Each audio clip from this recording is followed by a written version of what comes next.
Good morning all of you. Last video lecture के अंदर जो अपन केमिकल काइनेटिक्स पढ़ रहे हैं, आज लेक्चर नंबर 6 इसका बनने जा रहा है। लेक्चर नंबर 5 तक आप लोगों ने अच्छे तरीके से उसे देख लिया होगा, आई होप दैट। नेक्स्ट अपन आज लेक्चर नंबर 6 में बात करेंगे। लास्ट वीडियो लेक्चर के अंदर मैंने आपको बताया था कि भाई कॉलिजन थ्योरी जो है वो क्या होती है।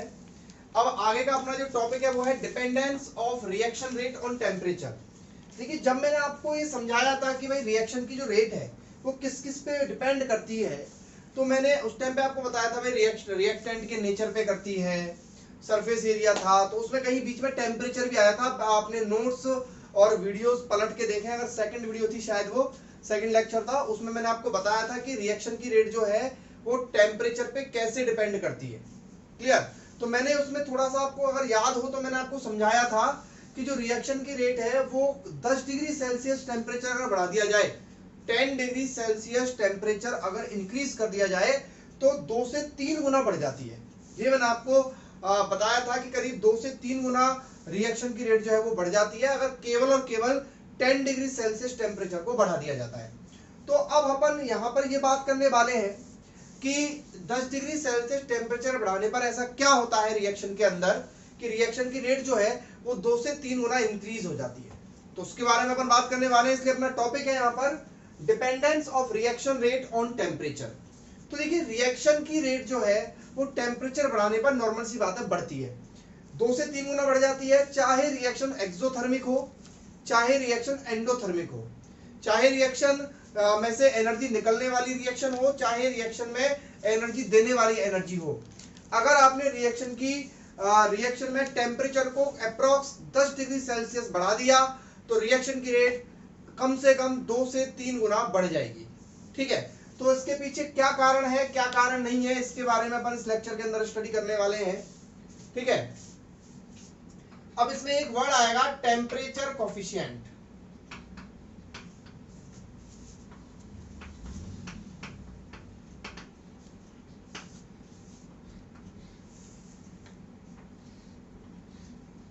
टेम्परेचर कोफिशिएंट क्या होता है? देखिए, अगर आप 10 डिग्री सेल्सियस टेम्परेचर बढ़ा दें और पहले T डिग्री सेल्सियस था, अब आपने T plus 10 degree Celsius temperature कर दिया, तो इसका इसमें जब डिवाइड करेंगे तो ये 2 या 3 आता है। क्लियर?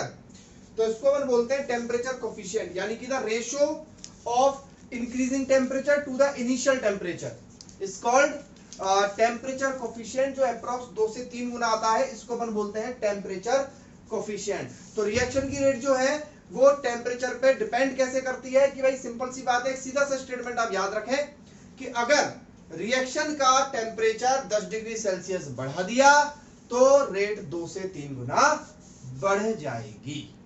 तो क्या कारण है कि 10 डिग्री सेल्सियस टेम्परेचर बढ़ाने पर 2 से 3 गुना, 200 से 300 गुना या फिर 2 से 3 गुना जो भी है, किसी रिएक्शन में 2 से 3 गुना होता है, किसी रिएक्शन में 10 से 20 गुना होता है, तो 200 से 300 गुना तक की रेट ऑफ रिएक्शन जो है वो जा सकती है। तो मेनली क्या कारण है? तो देखिए, एक्चुअल में क्या है कि जो मेन फैक्टर्स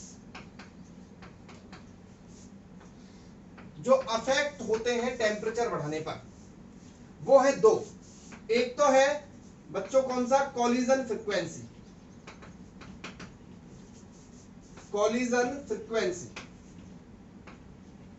तो चलो पहले इसके बारे में बात कर लेते हैं, सेकंड वाले के बारे में बात बाद में करेंगे। कॉलिजन फ्रीक्वेंसी क्या है? आपको समझाया हुआ है कि total number of collisions in the reaction in a unit volume या in second is called collision frequency. अब क्वेश्चन यहां पर यह बनता है कि जब हम टेम्परेचर बढ़ाते हैं तो टेम्परेचर बढ़ाने पर क्या होता है? मॉलिक्यूल्स की काइनेटिक एनर्जी इंक्रीज हो जाती है। क्या इंक्रीज हो जाती है? Kinetic energy. याद रखें, क्या इंक्रीज हो जाती है? काइनेटिक एनर्जी इंक्रीज हो जाती है, और काइनेटिक एनर्जी के इंक्रीज हो जाने से नंबर ऑफ कॉलिजन्स जो है वो भी इंक्रीज हो जाते हैं। यानी काइनेटिक एनर्जी के इंक्रीज होने से क्या हो रहा है? नंबर ऑफ कॉलिजन्स इंक्रीज हो रहे हैं, और नंबर ऑफ कॉलिजन इंक्रीज हो रहे हैं मतलब क्या बढ़ रहा है? फ्रीक्वेंसी। मतलब क्या इंक्रीज हो रही है? फ्रीक्वेंसी इंक्रीज हो रही है। समझ गए बात को? यानी कि क्या हो रहा है, जब भी अपन 10 डिग्री सेल्सियस टेम्परेचर बढ़ाएंगे तो कम से कम यह है कि कोलिजन फ्रीक्वेंसी बढ़ेगी। कोलिजन फ्रीक्वेंसी के बढ़ने से क्या होगा, कैसे बढ़ेगी कोलिजन फ्रीक्वेंसी, काइनेटिक एनर्जी बढ़ेगी, और काइनेटिक एनर्जी से मॉलिक्यूल्स और जल्दी स्पीड में मोशन करने लगेंगे, तो नंबर ऑफ कोलिजन्स बढ़ जाएंगे। अब हार्डली ऐसा देखा गया है कि जब भी आप 10 डिग्री सेल्सियस टेम्परेचर बढ़ाते हो तो 10 डिग्री सेल्सियस टेम्परेचर बढ़ाने से रिएक्शन की जो रेट है, यानी कि रेट ऑफ रिएक्शन जो है वो ओनली 3% इंक्रीज होती है। कितनी होती है, 3%। लेकिन ऐसा देखा गया है कोलिजन फ्रीक्वेंसी से ओनली, मतलब कोलिजन फ्रीक्वेंसी के वजह से केवल रिएक्शन की रेट 3% ही इंक्रीज होती है, जबकि हम देख रहे हैं कि रेट ऑफ रिएक्शन तो करीब 2 से 3 गुना जो है वो इंक्रीज हो रही है, 2 से 3 गुना इंक्रीज हो रही है। लेकिन अपन बात कर रहे हैं कि केवल सर कोलिजन फ्रीक्वेंसी पे ही बात की जाए तो केवल 3%। तो इसका मतलब यह है कि केवल कोलिजन फ्रीक्वेंसी इसका मेन कारण नहीं है, इसका एक मेन कारण और भी है। तो वो मेन कारण दूसरा क्या है, वो दूसरा मेन कारण है कि कोलिजन फ्रीक्वेंसी के बढ़ने से क्या होता है, इंक्रीज द नंबर ऑफ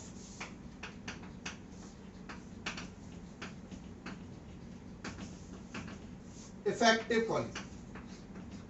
क्या होता है, कोलिजन फ्रीक्वेंसी के बढ़ने से सेकंड मेन कारण क्या है, पहला तो ये होगा कोलिजन फ्रीक्वेंसी बढ़ती है, लेकिन हमने देखा कि केवल अगर कोलिजन फ्रीक्वेंसी के डिपेंडेंसी पे बात की जाए तो केवल और केवल 3% जो है इंक्रीज होने की संभावना है। लेकिन हमने देखा है कि रिएक्शन की रेट तो 2 से 3 गुना बढ़ जाती है। तो इसका दूसरा मेन कारण ये है कि increase the number of effective collision.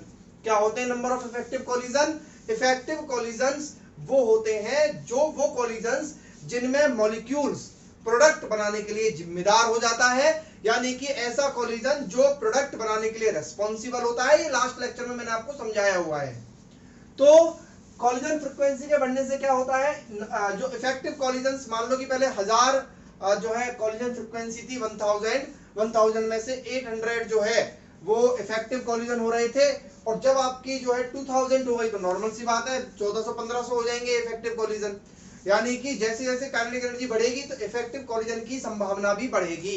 तो जितने ज्यादा इफेक्टिव कोलिजन होंगे उतना ही जल्दी जो है वो कोलिजन होके प्रोडक्ट फॉर्मेशन होगा प्रोडक्ट का, और जितना जल्दी प्रोडक्ट का फॉर्मेशन होगा अपन बोलेंगे कि रिएक्शन की रेट उतनी ही ज्यादा बढ़ चुकी है। तो अब आपसे क्वेश्चन यहाँ पर ये पूछा जाएगा कि जब भी 10 डिग्री सेल्सियस टेम्परेचर किसी भी रिएक्शन का बढ़ाया जाता है तो 2 से 3 गुना जो रेट ऑफ रिएक्शन है वो इंक्रीज हो जाती है। तो इसका मेन कारण क्या है, इसका मेन कारण है दो। पहला कि कोलिजन फ्रीक्वेंसी बढ़ जाती है, लेकिन ओनली कोलिजन फ्रीक्वेंसी के बढ़ने से कुछ नहीं होता है। दूसरा, increase the number of effective collision, collision frequency बढ़ती है तो नंबर ऑफ इफेक्टिव कोलिजन भी बढ़ जाते हैं। नंबर ऑफ इफेक्टिव कोलिजन के बढ़ जाने से प्रोडक्ट फॉर्मेशन के लिए रिस्पॉन्सिबल जो रिएक्टेंट मॉलिक्यूल्स है उनकी संख्या में वृद्धि हो जाती है, वो बढ़ जाते हैं, और वो कोलाइड करके एक्टिवेटेड कॉम्प्लेक्स बना के एक्टिवेशन एनर्जी लेके क्या करते हैं, प्रोडक्ट का फॉर्मेशन करते हैं।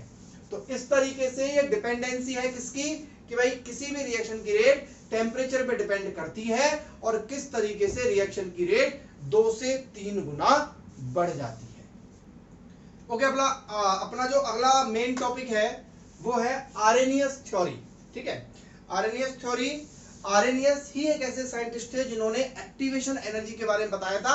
एक्टिवेशन एनर्जी आप याद करिए जो मैंने आपको पिछले लेक्चर के अंदर बताई है कि आरेनियस थ्योरी क्या होती है, यानी कि जब भी ए और बी आपस में मिक्स होंगे, आपस में रिएक्शन करेंगे, तो एक एक्टिवेटेड कॉम्प्लेक्स बनेगा ए बी, फिर उसको एक एक्स्ट्रा एनर्जी की जरूरत होगी, और वो एक्स्ट्रा एनर्जी लेकर एक प्रोडक्ट की फॉर्म में कन्वर्ट हो जाएगा। मैंने आपको बताया था एक्टिवेशन एनर्जी वो एक्स्ट्रा एनर्जी होती है जो नॉर्मल मॉलिक्यूल्स के पास नहीं होती है, और ये कोलिजन की वजह से या फिर किसी बाहर कोई और चीज की वजह से, भाई कोई और चीज की वजह से भी होता तो कोलिजन ही है ना, तो अपन सीधा इन शॉर्ट बोले कि एक्टिवेशन एनर्जी जो है वो किसकी वजह से एक्वायर करते हैं मॉलिक्यूल्स, कोलाइड्स की वजह से, कोलिजन्स की वजह से।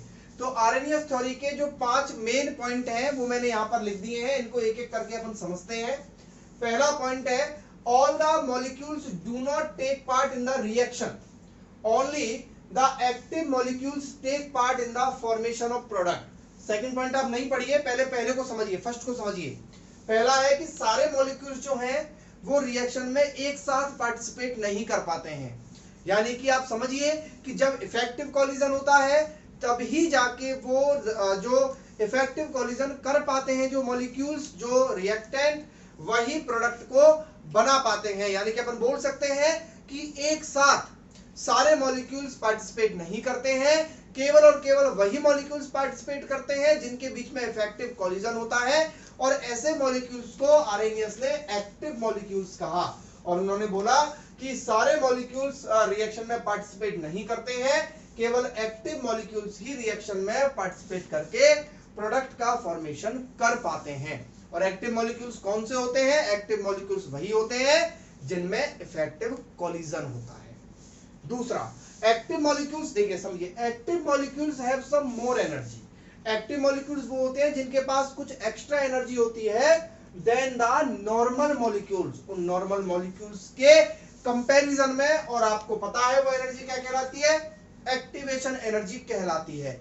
उनके पास, नॉर्मल मॉलिक्यूल्स के पास वो एनर्जी क्यों नहीं है? क्योंकि नॉर्मल मॉलिक्यूल्स ने एक्टिवेटेड कॉम्प्लेक्स ही नहीं बनाया है अभी।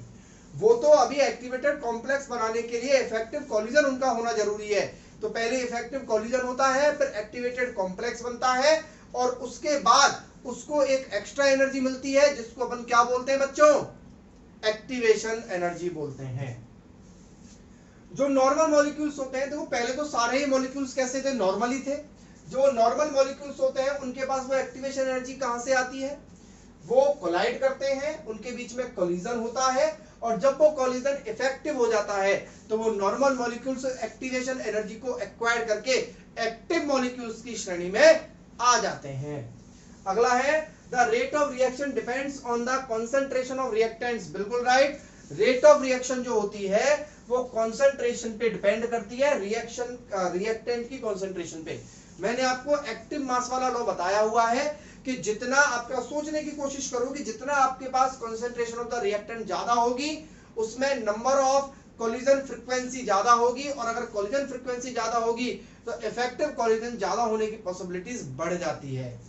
Clear? When active molecules collide, activated complex is formed. Activated complex is a species with maximum kinetic energy. Activated complex के पास बहुत सारी एनर्जी होती है, वो बहुत अनस्टेबल होता है, और जैसे ही उसको थोड़ी सी एनर्जी मिलती है वो तुरंत किसमें कन्वर्ट हो जाता है बच्चों? प्रोडक्ट की फॉर्म में कन्वर्ट हो जाता है। तो आरएनएस के ये 5 जो मेन पॉइंट है वो मैंने आपको सामने बोर्ड पर लिखे हुए हैं।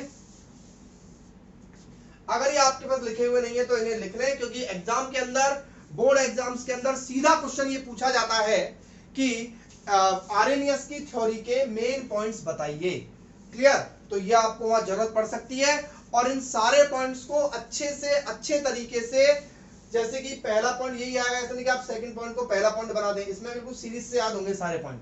तो जितना अच्छी तरह सीरीज से हो सके तो याद करने की कोशिश कीजिए, इनको रट लीजिए अच्छे तरीके से, क्योंकि आरएनएस थ्योरी से रिलेटेड क्वेश्चंस बहुत बार एग्जाम में पूछा गया है और पूछा जा सकता है। ओके, नेक्स्ट अपन अब बात करते हैं आरएनएस थ्योरी के बाद कैलकुलेशन ऑफ एक्टिवेशन एनर्जी ईए।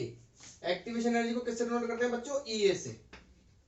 इसको कैसे कैलकुलेट किया जाता है? तो यहां पर अपन एक्टिवेशन एनर्जी को कैलकुलेट करने के 2 मेथड पढ़ेंगे। पहला मेथड है ग्राफिकल मेथड, और दूसरा मेथड है मैथमेटिकल मेथड। तो पहला मेथड जो है, फर्स्ट मेथड जो है वो है ग्राफिकल मेथड। मैं आपको उसको समझा देता हूं कि ग्राफ से अपन एक्टिवेशन एनर्जी को कैसे जो है फाइंड आउट कर सकते हैं। पहला मेथड है ग्राफिकल मेथड, फिर बताएंगे आपको मैथमेटिकल मेथड, फिर इसके 1-2 न्यूमेरिकल करवा के आज का लेक्चर अपन फिनिश करेंगे। तो पहला है ग्राफिकल मेथड। तो ग्राफिकल मेथड क्या होता है? देखिए, according to Arrhenius equation, Arrhenius की एक इक्वेशन होती है जो एक्सपेरिमेंटल प्रूफ है, वो है के ए ई की power minus E A upon R T. K is equal to A dot E की power minus E A upon R T. K यहां पर रेट कांस्टेंट है जो अपन पढ़ते आ रहे हैं, 0 ऑर्डर के लिए, फर्स्ट ऑर्डर के लिए, अलग अलग के लिए। ए जो है वो आरएनएस कांस्टेंट है जिसको आपको क्वेश्चन में दिया जाएगा अगर आपको जरूरत पड़ेगी तो। ई एक्सपोनेंशियल फंक्शन है। EA जो है वो एक्टिवेशन एनर्जी है जो हमें कैलकुलेट करनी है। R आपका रिडवर्क कांस्टेंट है जिसकी वैल्यू आपको R की वैल्यू आपको यहाँ पर 8.314 लेनी है। और T जो है वो एब्सोल्यूट टेम्परेचर है जो टेम्परेचर रिएक्शन का रखा गया है। क्लियर? तो K is equal to A e की power minus EA upon RT को आगे सॉल्व करते हैं। अपन लिखते हैं टेकिंग log बोथ साइड्स। ठीक है, तो यहां पे लेंगे अपन log K। आपको पता है जब log लेते हैं तो बेस E में लेते हैं। log K is equal to log A dot E की power minus EA upon RT। Clear? अब आप देखिए ये तो log K ऐसे रहेगा, log K। क्लियर? इसको log A plus log E, E की पावर ये E आएगा बेस सब में माइनस EA अपॉन RT। क्या किया मैंने? log A इंटू बी था, log A इंटू बी, तो मैंने log A plus log B कर दिया। क्लियर? अब देखिए बेस और पावर सेम है तो कट जाएगा, log कट जाएगा तो केवल क्या रह जाएगा? माइनस का EA अपॉन RT रह जाएगा।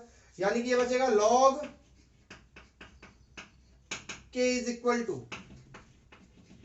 log A plus minus EA upon RT। Clear? अब क्या करें? हमेशा की तरह इसको 10 में बदल लें। 10 में बदलेंगे तो क्या हो जाएगा? 2.303 से मल्टीप्लाई करना पड़ेगा। तो अपन एक काम करते हैं, 2.3 से मल्टीप्लाई करने के बजाय इसको log 10K बराबर log 10A, यहां पर मैं लिख देता हूं माइनस का EA अपॉन 2.303 RT। मैंने क्या किया? इसमें मुझे 2.303 का मल्टीप्लाई करना पड़ता, इसमें मुझे 2.303 का मल्टीप्लाई करना पड़ता, इसमें नहीं करना पड़ता। तो इसमें से कॉमन लेके सब में मैंने 2.303 का डिवाइड दे दिया, तो इनमें से वो कट गया और इसके अपॉन में आ गया। क्लियर? अब log K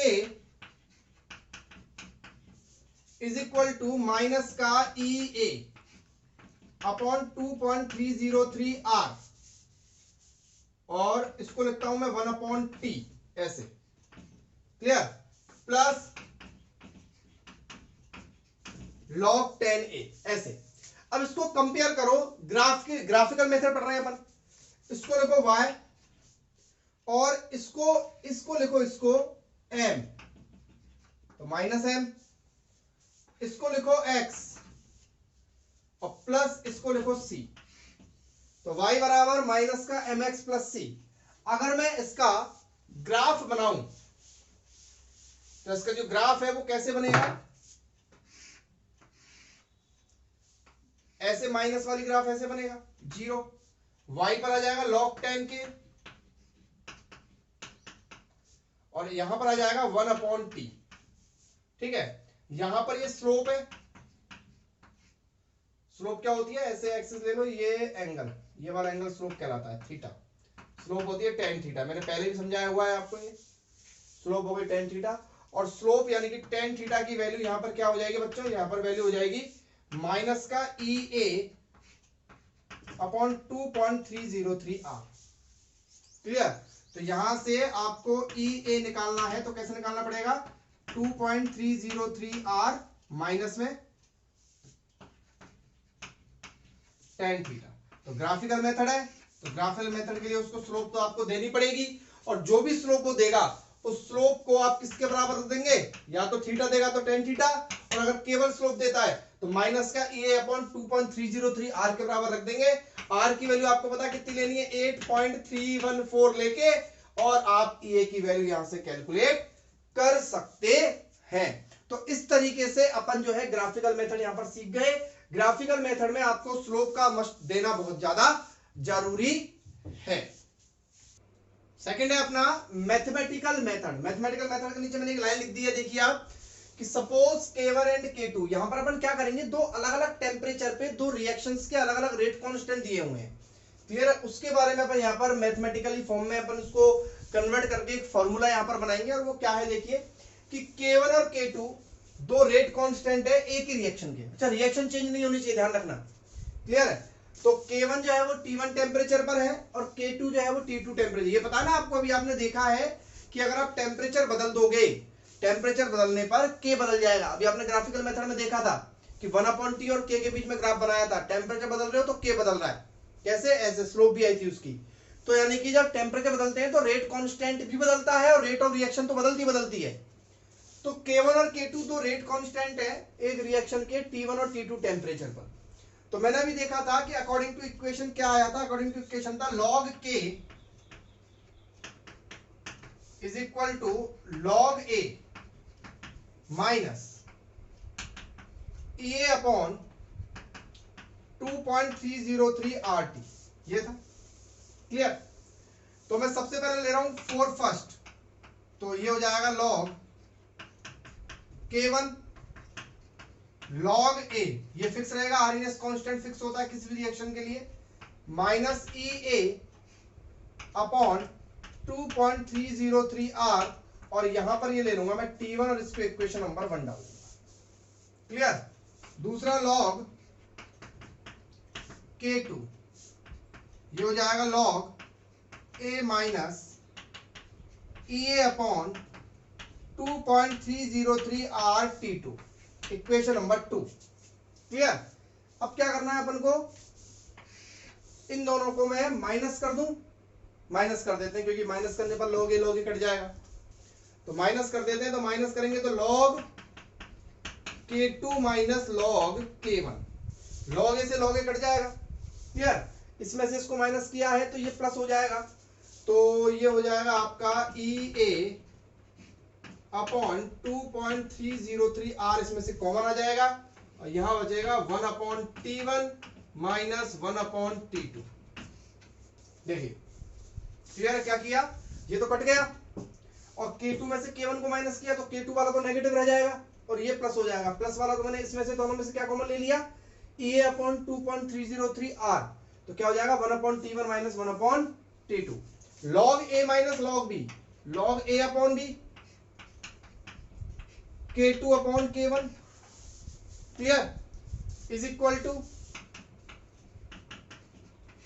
EA upon 2.303 R, और यहां पर क्या हो जाएगा, ये T1 T2 LCM आ जाएगा बच्चों, और यहां से हो जाएगा T2 माइनस T1, और इस तरीके से एक बहुत ही अच्छा फॉर्मूला यहां पर बनकर रेडी हो जाएगा, जो है log K2 upon K1 is equal to EA upon 2.303 R, और ब्रैकेट में T2 minus T1 upon T1 T2।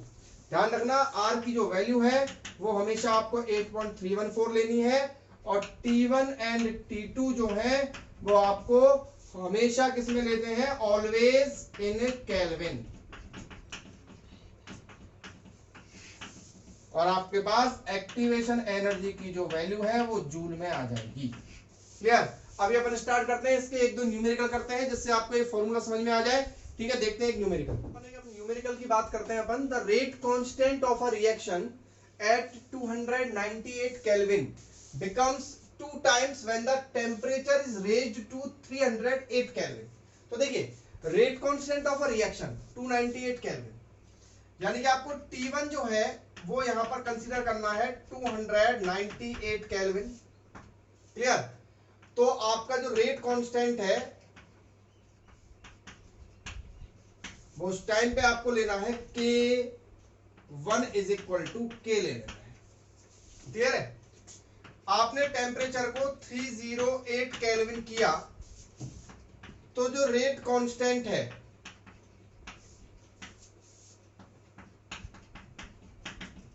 वो हो गया दुगना, यानी कि 2K, क्लियर।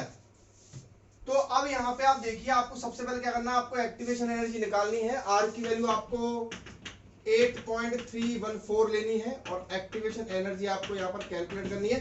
अच्छा, अगर किसी भी न्यूमेरिकल के अंदर आपको लॉग की वैल्यू में कोई प्रॉब्लम आ रही हो तो आप उसको नेट से देख सकते हैं, कैलकुलेटर से सॉल्व कर सकते हैं, क्योंकि लॉग की वैल्यूज बुक्स में नॉर्मली नहीं दी जाती है, लेकिन एग्जाम के अंदर, चाहे वो IIT का एग्जाम हो, चाहे वो नीट का एग्जाम हो, चाहे वो कोई भी बोर्ड एग्जाम्स हो, उसके अंदर लॉग की वैल्यू आपको गिवन होगी, छोटी से छोटी और बड़ी से बड़ी, इसलिए उसके बारे में चिंता करने की बिल्कुल जरूरत नहीं है।